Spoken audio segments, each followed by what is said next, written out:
Hello, fellow map makers. Welcome to 2024 and the first map making session of the year. I hope you all slid over the New Year threshold nicely and safely and started into the new year without any problems, or as few problems as possible at least. See, quite a few are there in the chat. Please let me know if there are any problems with the sound. My slider seems to say it's all working okay. And I'm looking forward to do some mapping with you together tonight.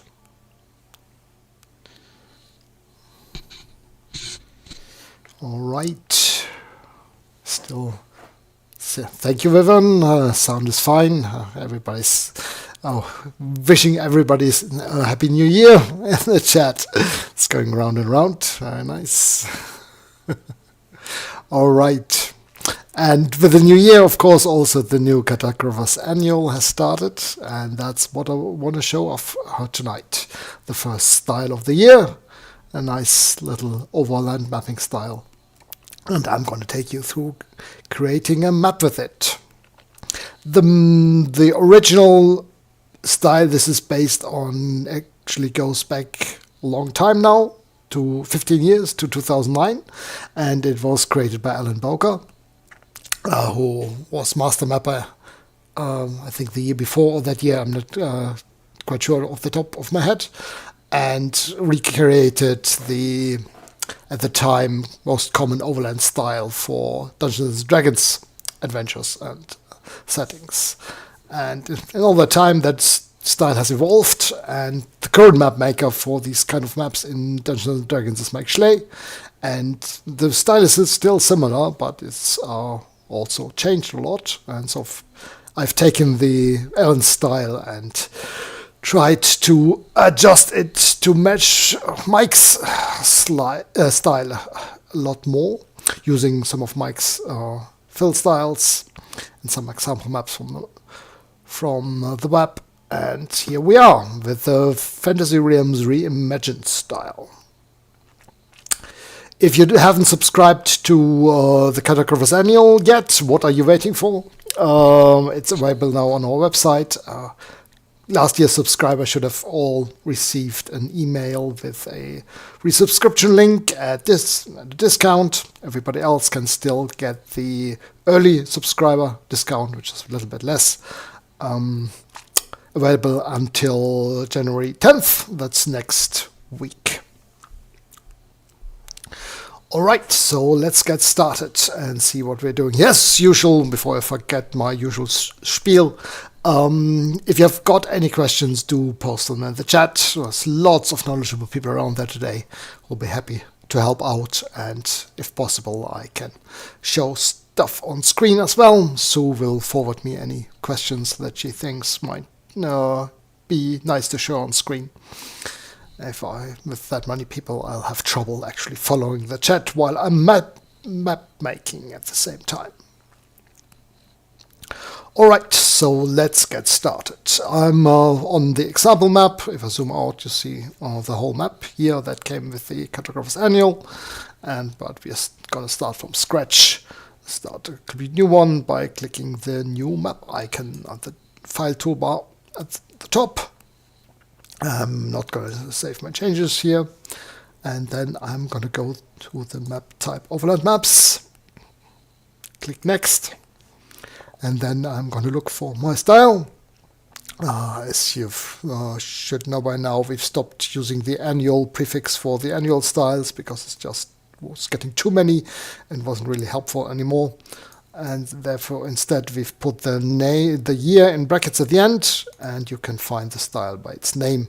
Fantasy Realms Reimagined here for 2024, the first one. And that's where we're going to start. Click Next. And then we can set the size of the map. I'm going to stick with the default dimensions here, but I'm going to adjust the size in the moment. More on that later. I don't want to put in map type or copyright notice at this point, so I'm just going to click Finished. And I'm going to save the map in my streaming folder here and just call it my map. And there we are with the empty map to start on. Now, normally I just go on the mapping from here, but as it's common with overland maps, if I draw it at this scale, it's just going to take a bit too long to finish or make significant headway on the 1 hour stream. So I'm going to make the map smaller while keeping the default scale. And I do that by just going into File and choosing Resize Drawing Area, and I'm going to halve the size, both sizes here, basically letting me just map a quarter of the whole map. Click Finish, and there we are. And this way you can see stuff more easily when I zoom out. Isn't that not much stuff on the page? The bitmaps and the symbols are more visible, and I'll get to finish the map more quickly. Alright, so first off, I'm gonna draw my landmass, and for that I can either click the default landmass button, or if I go into the water and sea catalog, the drawing tool is also linked from there. So I'm just gonna click the landmass here, and then now I'm gonna draw my coast. I want to cover most of the map with landmass. I'm just going to leave a bit of coast on the right side. So I'm going to start with that. Start out by clicking outside the map border. That way I know I've attached my landmass to the map border here. And then I'm just going to draw a nice bay here. And otherwise generally go down south with my coastline. There we are. And then I'm going to click beyond the map border here to attach the landmass to the border. One more here, and then right click to finish my landmass. There we are. A refresh will apply the sheet effects. And this is how the map looks for the moment. If you're going to take a closer look here on the sheet effects, you'll see that we're not drawing in Coastline as a campaign cartographer entity. Instead, it's just the sheet effect on the landmass that gives us the black outline here. At this size, it does look like a black line. I'm just spying a question on the chat from Versus, whether there will be a complete setup for the 2023 annual. Yes, of course. I'm actually working on that at the moment. It's finished. It just needs some testing and uploading, and should be available perhaps tomorrow, otherwise early next week. Okay, well, Coastline is not complete without some nice little... that's my mistake. I was in the zoom command and not in the landmass drawing mode. So I'm gonna pick up the drawing tool again, and I'm gonna add a few islands to make the coastline a little more interesting and also a little more natural looking. Go, we can zoom in, can even add some smaller islands yet. And I also want to show the editing function of the landmass drawing tool. If I zoom in here and I'm thinking I don't like the shape of this bay here, I don't want to edit this a little bit. The command line tells me E for edit in the drawing tool, so I press the E key, pick the point where I want to start my edit, and then I'm just gonna draw until I'm near the end point where my edits go. Then I'm gonna right click and then pick the point where my editing is supposed to end. There we are. Refresh, and that way you can edit the existing coastline. The other way, if you want to go in very precisely and move individual nodes, you can of course use the node editing tools in here. On the left toolbar, a node edit, you can move individual nodes around. You can just click. The node is basically a corner on the polygon. Pick that, move it, and move it further. Or if we want to remove a node, we've got the delete node command. Click the node and it'll just remove it from the polygon. And the same the other way around, editing nodes. Just click on the section of the polygon, put in a node. And this way you can edit polygons on the individual node level. Alright, so I've got my coastline. I quite like that. I just want a little bit of ocean contour here. And I've got a tool for that down here. So I want to have this texture as the coastal waters, and then for the actual ocean offshore waters, I'm gonna draw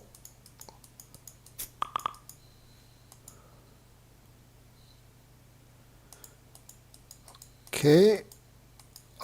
Got another interesting question from Sue there, or from Andrew actually. Okay. First off, I've put this on the actual C sheet, which would be used if you'd have the land as a background. It should have gone on the C contour sheet.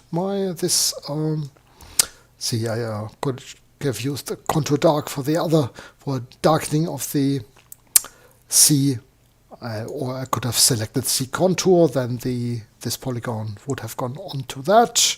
But I can just go ahead and say move to sheet, select my contour, press D for do it, and select the C contour sheet.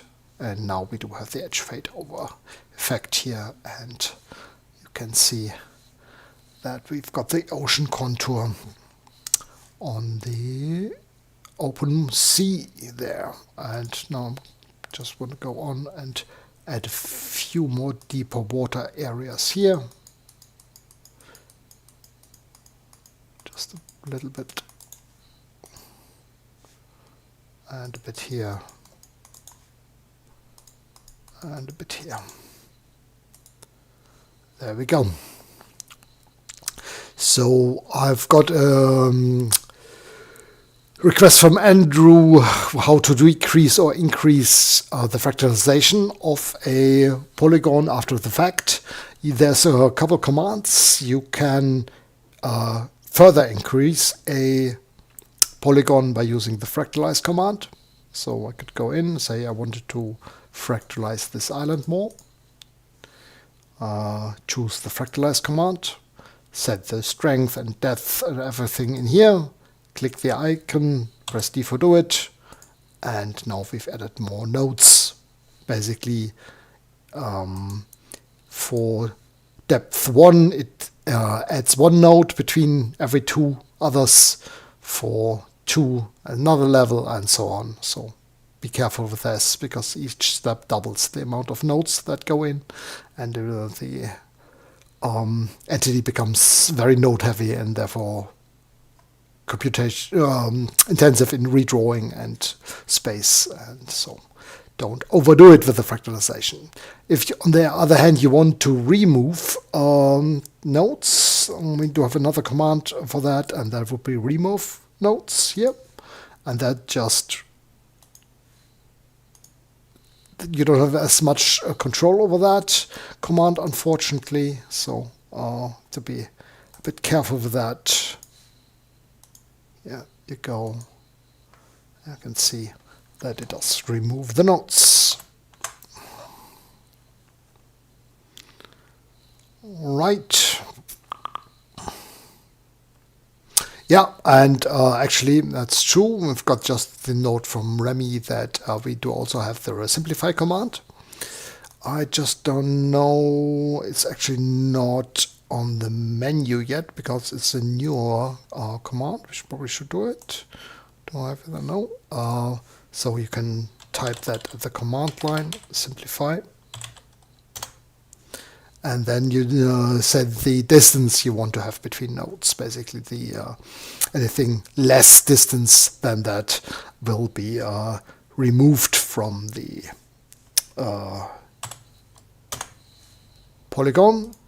So see, that also at this level reduces quite a lot. But if I redo this with a much smaller node, see, at this point it really doesn't happen anything, because we're just a few little spots here where something happened, but otherwise the nodes are already farther apart than the minimum distance we want, and you have more control via that option. Mental note: add the simplify command to the at least to the right-click options on the explode command, and probably to the menu there. Let's see. No, that's still the remove nodes command. No, I don't think we actually have the simplify command on the menu anywhere. All right. So, but now let's get on. If I want to finish the map, I have to get cracking here. And we do want to add some mountains. So I'm going to load up the Minerals and Mountains catalog.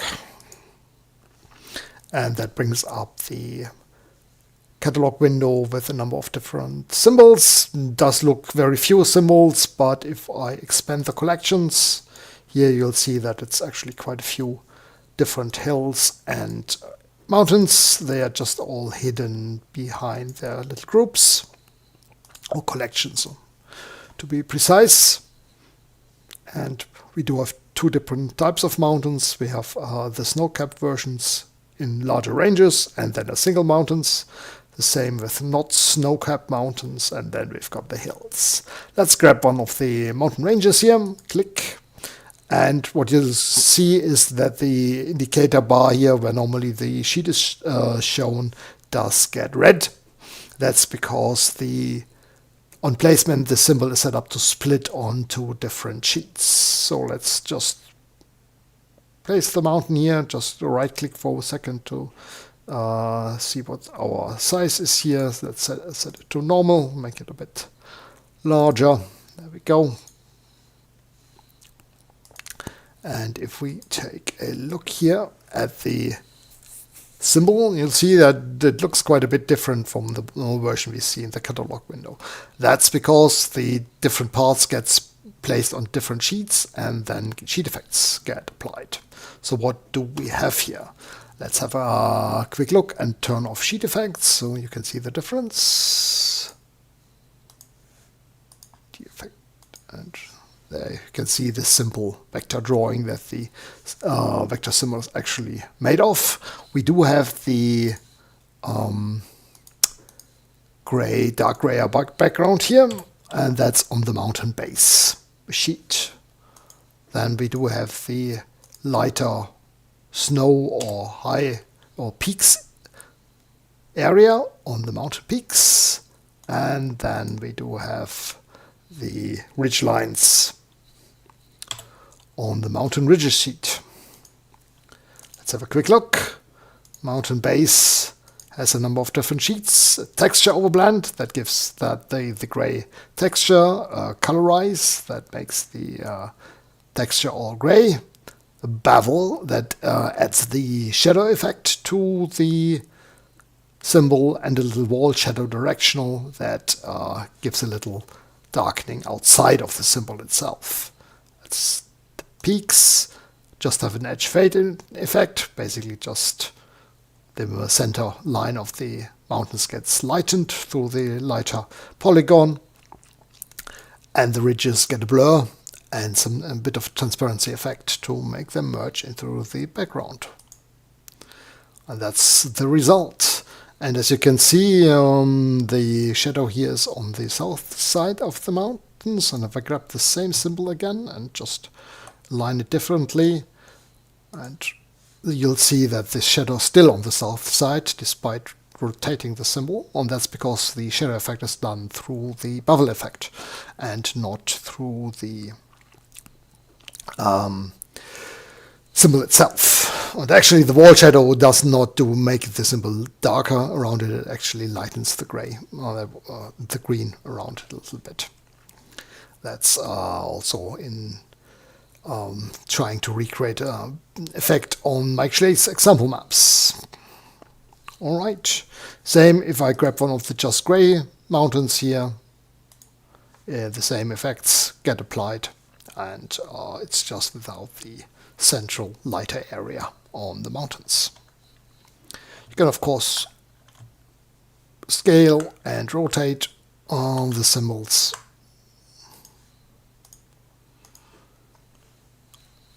And this way you can build your mountain ranges. Let's do that a little bit more. Just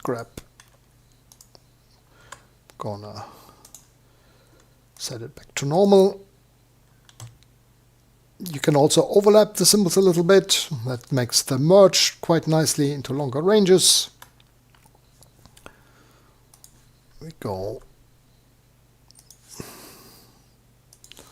this way. We're going to build a bit of a mountainous area here.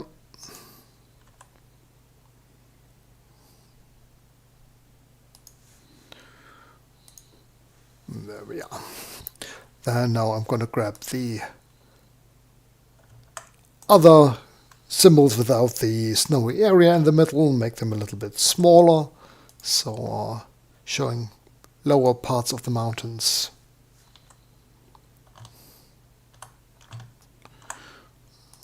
There we go.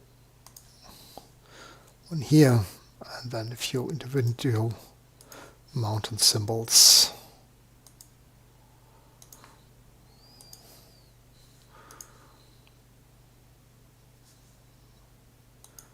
There we are. All right. Yes, and Sue also mentioned something, a drawing nuance. That's something I want to do now. While there are quite a few symbols for mountains and hills, you might still want something special that's not in the symbols itself. And for that, we do have drawing tools that basically draw on the same kind of sheets as the symbols, but just one piece at a time. So you can see that here, terrain, mountain base, that basically will draw a shape on the same sheet as this mountain base gets placed. Let's draw a mountain here, kind of a star-shaped one. Go, and turning on the sheet effects, you can see the mountain shape here. Then let's grab the peak area and draw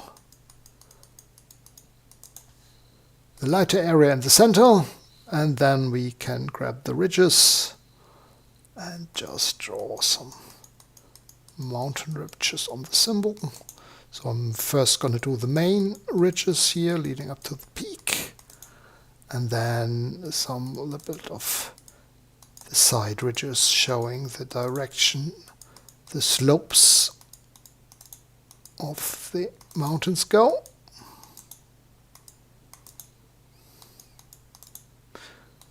Normally I would take a little bit more care, zoom in and stuff, but I just want to quickly show how this works.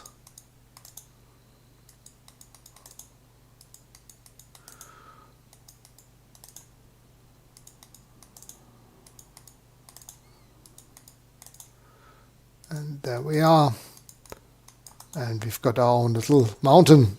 It just looks like the other parts of the map, but it's all drawn by hand quickly. You could define this as a symbol also, but I'm not going to do this at this point. I'm going to leave this as it is.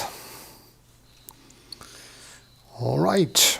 And the same goes for hills. That's the next step I want to do.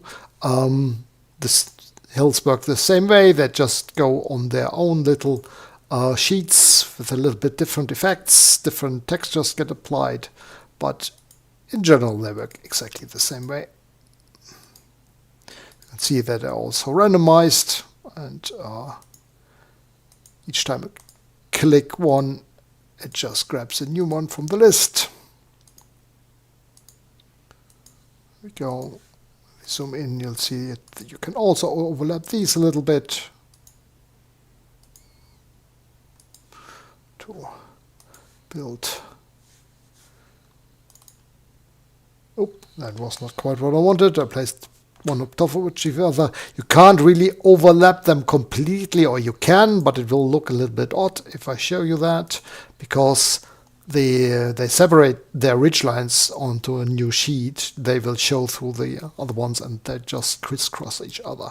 So if you overlap them, it's normally better to just overlap them a little at the edges. I'm gonna erase these here and gonna build a few more hilly areas.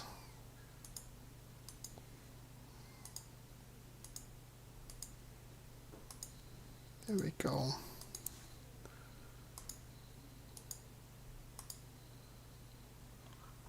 Of course, we can also zoom and scale the hill symbols, especially if we want to place one on the smaller islands. Set it back to normal to go back to the normal size. There we are. So the different shapes. Grab one for the small island here. There.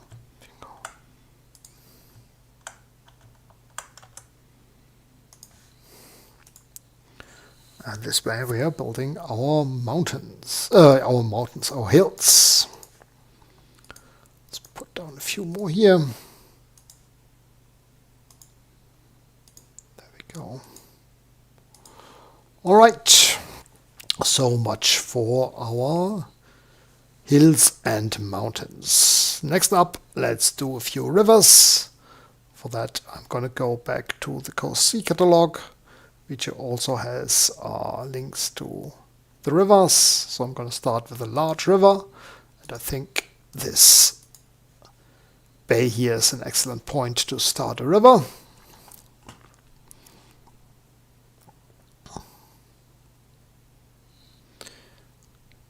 Okay, and then you can draw the river. I'm going to do one going through a canyon here between the mountains, basically. I'm going to stop at this point and then continue with a medium-sized river. 5. There we go. And you see that you've got the black outline, and this is because the river is drawn with a color key effect. If we take a look at the river entity, you'll see that it is actually placed not on the river sheet but on the land sheet, and basically it cuts a gap into the land area, showing the sea bitten texture underneath. That makes it combine nice and smoothly, especially if you want to also grab a lake. And let's say we're drawing a lake in here. And it just neatly punches that as a whole into the landmass. And it's just, if I turn off sheet effects here, not quite as visible as on other styles, because the color key actually doesn't use one of the stronger colors. Normally we use a purple or something, but here I'm using just a light blue, and that just means the style just still looks okay if I turn off the sheet effects. Alright, so I've got that, and I want to add another river up here. The good thing about the color key effect is that you don't need to bother about exactly placing the end of the river on a lake or the sea. Just overlap it a little, and since it's gonna vanish, well, it's not visible anymore.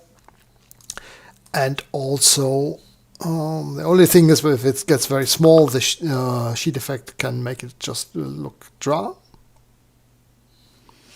And then we're gonna just... The one downside is, because it's actually a hole on the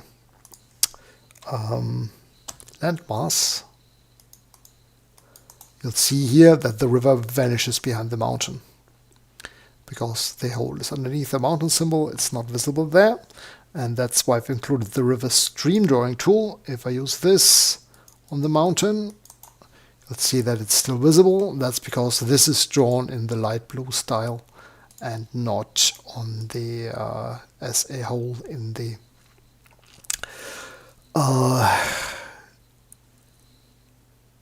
landmass, and therefore you can draw streams on the mountain symbols and they are visible on them. There we go. Actually, not too happy. It looks okay there, the outline. Oh, well, I'll leave it at this at the moment. I could fiddle around with making the glow less strong on the rivers here, or making the rivers wider. Okay, actually, that's something I might want to do. So this is 1. So let's change the line width of this river here to do it to 2. And then I'll also need to change the line width of this little bit I've drawn. Change line width to... Oh, that was the wrong command. Change line width, not the text properties, to 1.7. That's more what I was going for here. At the zoom level you can see the end of the stream there and then turning into the river. But I think I'll also change the line width here of this to 2. That's better. And change line width. Change line width, this bit, to 1.5. All right. Got a request from Sue that I should show Andrew how to draw a mountain more in the a hill more in the mountain style. Same thing. You can just grab the hill base here. There we go, and then grab the ridges, hill ridges. Do some side ridges.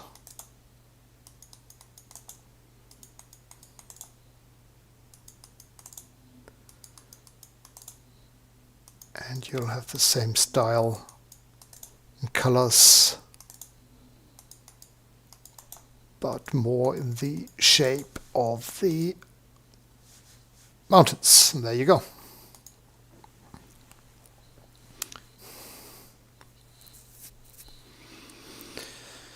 All right, so I've got the rivers down, or I actually probably want a little bit more rivers, so I'm going to go back to my, this time I'm choosing the drawing tools here. I'm just going to draw a large river, start at the mountain here, and have another gorge. Oh. And connect this to the coastline here. One river coming down from the mountains here. Smaller one, and another running down south from this point. All right. So next up I want to create some terrain features. So let's have a look at the natural features. Here, just for convenience, I've also included the same mountain symbols in the natural features catalog, but more importantly, we've got some natural terrains here, like wastelands and deserts and glaciers, if you want to go for that. So I'm going to grab the wastelands tool, and I'm thinking I'm making wastelands here the northeastern corner of the map. Just draw this behind the mountain range, I'm sorry. There we go. And there's my wasteland. You might notice that I've been reusing some of Mike's textures from other styles here. This is basically earth texture from Symbol Z4, but it matches the style very nicely, and is an excellent example of reusing symbols from other styles into a new style. And then a desert, although I'm not quite sure I really have room for a proper desert on this map. No, I think I'm just gonna go for some more wastelands down here. This corner of this plateau. There we go. And I'll probably want a bit of a glacier somewhere. So let's have a look where I'm thinking might... This does look like a very, very nice glacier area here. So I'm gonna build this as a glacier.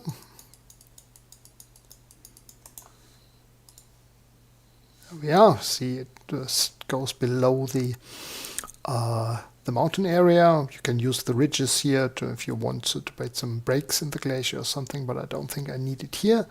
Instead, I just want to, okay, if I need to right click this to get the lake right, because it doesn't say default in the name, and I want to build a bit of an end lake of the glacier here. Let's see, as this is a hole in the background, just goes underneath the glacier, the ice field, and then I'm just gonna draw a bit of river leaving from that. So I've got a nice glacier down here on the left corner.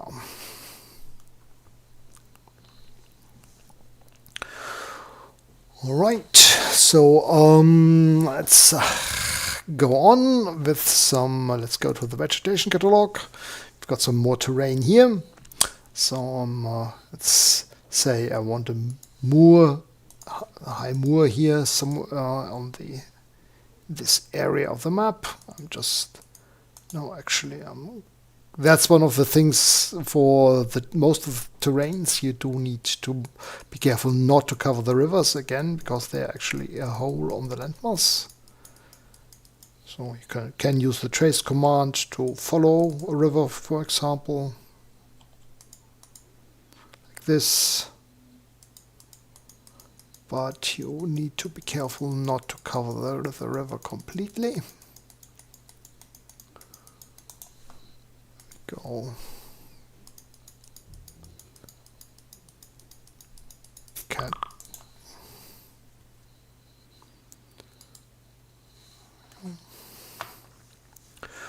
All right, and then some marshy areas. So let's have a look and to see that we can trace existing rivers. So I'm going to use T for trace. Select the river somewhere I want the trace to go along, and start where I want to start my trace. There we go, until the end. Then I'm going to trace the coastline for a bit to here, and then I'm going to trace the other river back up. And this way I've got a nice swamp area between the rivers. A bit more swampy area along the coast here.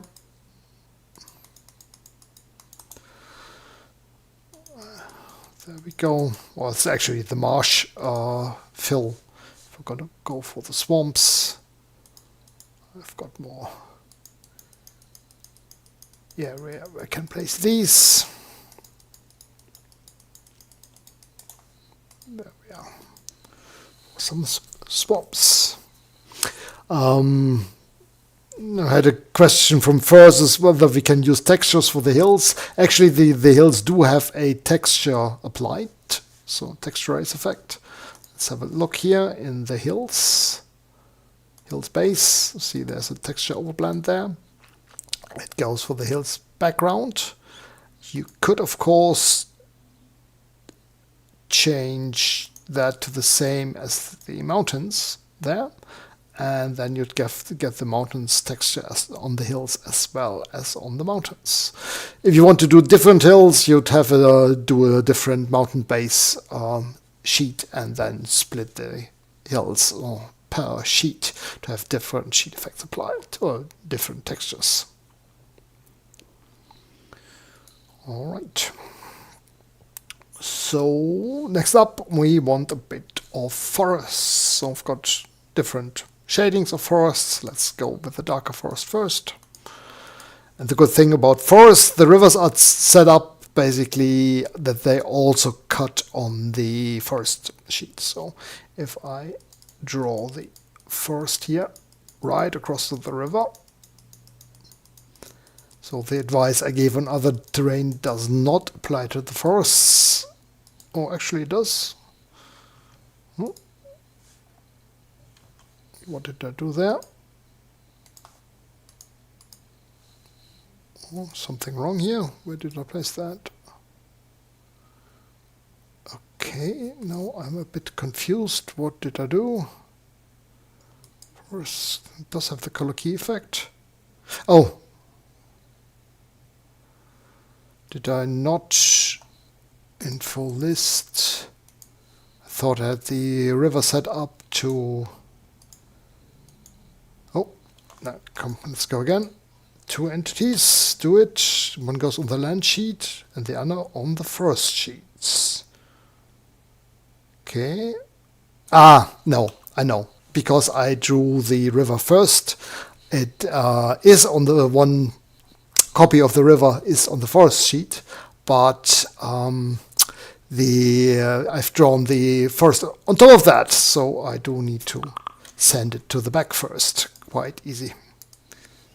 Do it. Oh. And there's my river cutting across the forests. Basically, I've set up, if I take a look at the drawing tool for the rivers, river,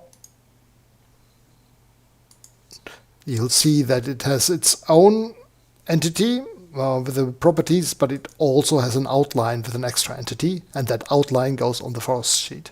So the only thing is I can't put more than two entities down with one drawing tool, so I couldn't do the same on the other, like the moors or the swamps sheet, but I did it on the forest sheets at least. So it does cut through that. The forest is also a bitmap fill, yes.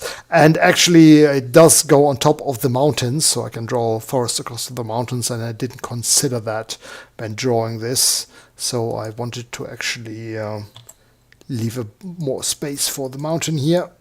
And I'm going to use the editing tool for the drawing tool to make that change. Didn't consider that I should be following the edge of the mountains more closely. You can overlap them a little, that looks nice, but I didn't want to hide too much of the mountains there. So I'm gonna draw more of the forest here.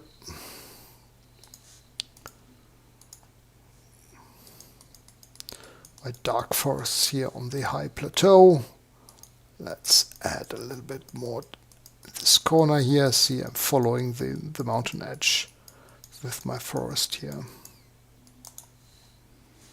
There we go. And then I'm going to go to the default shading of the forest for the more low-lying forests here on the other side of the mountains.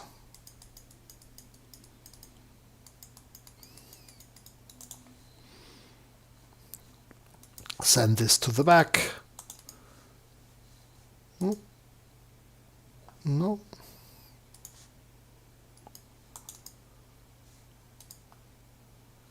No, it's not currently working. Something I'm doing wrong here. Let's quick. Forests.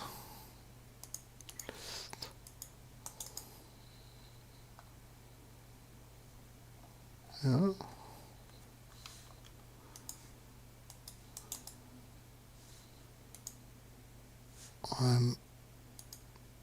There we are. Don't know what I did wrong there. Okay.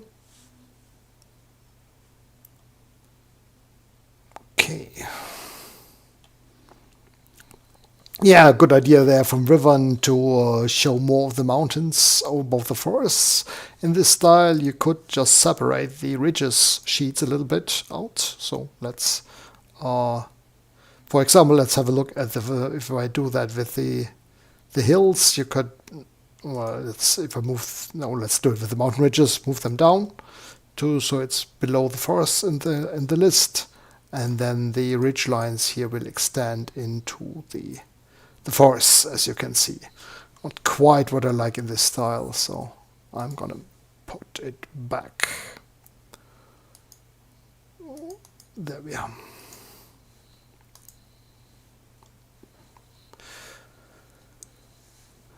And I've got the question whether I can follow the edge of the mountains. Let's have a look. T trace, click the mountain edge, and then just no. The problem is those are symbols and not free polygons in that area. That's why that will not work. Should be able to do it here on the mountains I've drawn freehand. So quick check. T for trace. Yeah, it does work there, as you can see. But not on the symbols itself. You could change that by exploring the symbols. And should not be a big issue. Should be fairly easy to do that.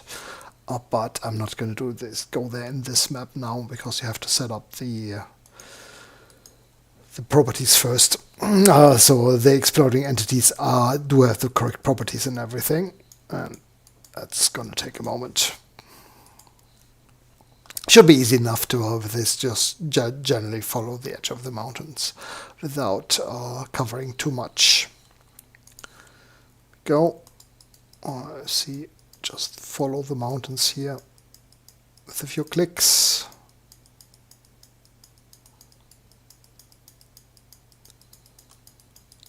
And then you've got your forest. Again, let's... Oh, this time it worked directly with the river. Oh, I am a bit confused. But no big deal. So, a little bit more foresty areas, and I do want to add a bit of grassland here.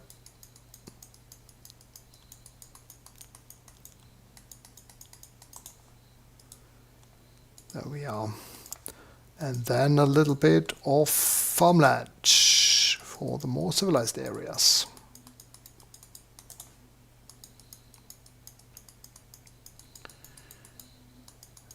Go. What I'm seeing, we're already nearing the end of today's session, so I have to speed up a bit if I want to add a bit of structures and labeling on the map.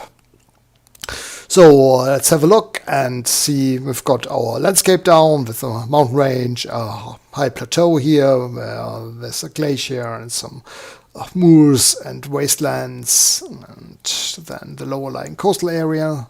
So let's click on this, and we've got a few symbols here, more geometric shapes for this style. So let's place down a capital, but make it a bit larger on this map here. Actually, I want to set the rotation to 0 again. Oh, there we are. And let's put down the capital here. Then a city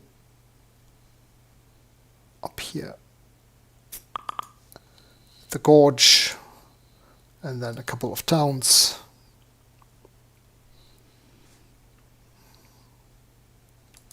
One here and another up here.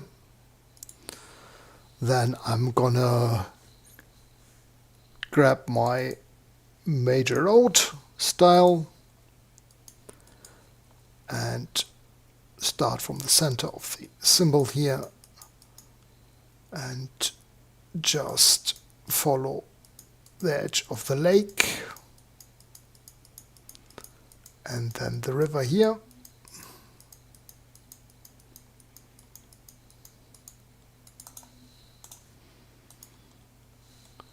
See, got the nice, gone a bit the other way around than usual here.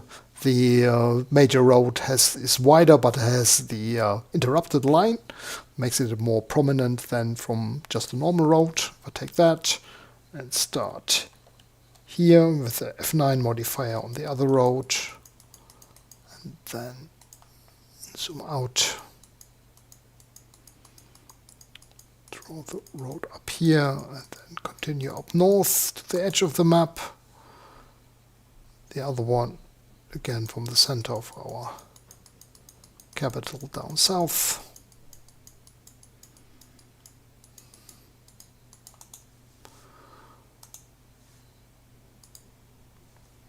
Excellent. And then we can use the minor road to have a side track going from the main road up into the moor, through the forest. This way towards the glacier.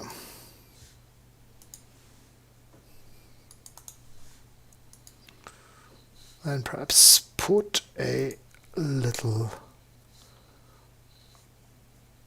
town up here as well, just on the edge of the map. And now I can go in and add a bit of leveling.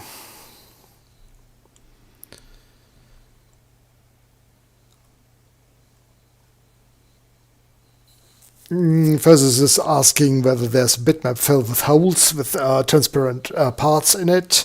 In this style, no. You could, of course, use the one from the Dungeon Designer or actually Dungeons style, but it's a bit hard to do that properly with mountains here because you can't really control the position of the transparency very much. It'd probably be easier if you wanted to really punch a hole into a mountain or something to put a color key effect on the sheet and draw some polygons in that color on top of the mountains, so just to punch through the mountains.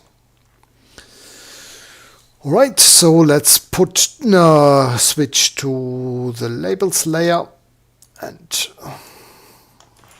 add in a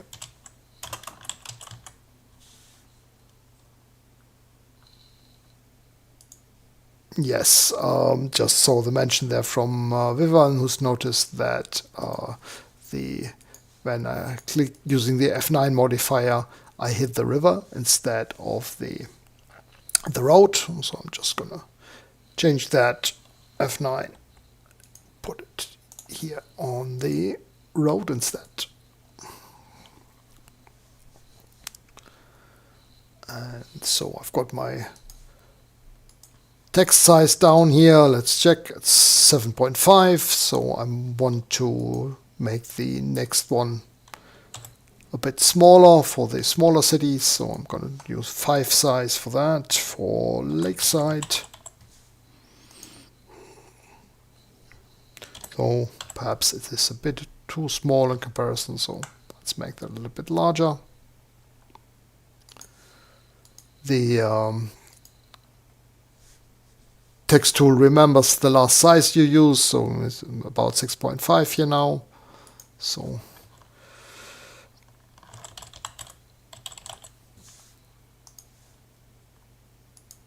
next text we replace will be at the same size.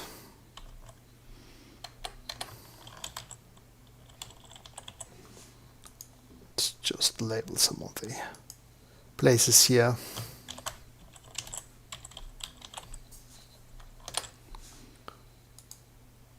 We go. And perhaps I want to label some bit more of the terrain features. For example, I want to make a nice description of or labeling of this mountain range here, but in curved text. So I'm just going to show you the curved text tool. For that, it's because I need to draw a basically guiding line first and then attach the text to this. I used to normally freeze everything else so I don't get can actually hit the guiding line as nicely as possible. without accidentally hitting something else. What I'm doing here, I want to draw my curved line here, so this is where I want my text to go, and say I'm gonna label this with the draw text along a curve command. Now, because I've frozen everything else, I don't accidentally hit the ridge lines of the mountains or the mountains themselves. Instead, I'm just going to grab the curved line I've just drawn. And let's call them the world's crown mountains. There we are. You can still change the text a little bit on text on these. So let's say change text properties. I want them to a bit larger, but keep the general size of the curve. So I'm just going to make that 7.5. See whether it still fits. Yeah, that works. If I want to make the whole thing larger, I can always use the move scale command. Grab the text and then move that around. And there's my world crown mountains. Not very readable at this point, so what I could do, for example, I could change the color. Change color. And make that a red. Perhaps it's a bit more visible this way, yes.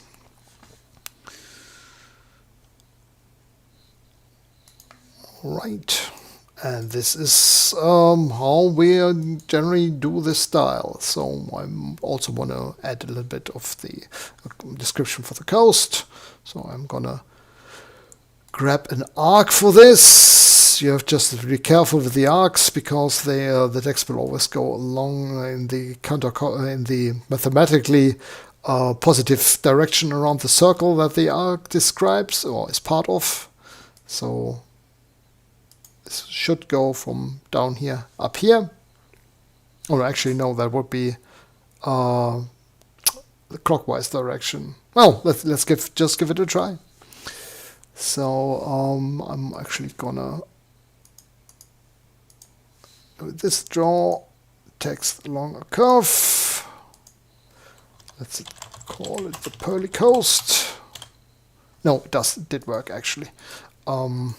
Sometimes you can accidentally have the arc go in the wrong direction with the text and not being able to reverse it, because arcs only have one direction basically in Campaign Cartographer. But it did work here fine. It's just that the text is too small for this labeling here, so I'm gonna change the text properties to something quite a bit larger, say 10. Still too small. Let's make it 15. That's more like it.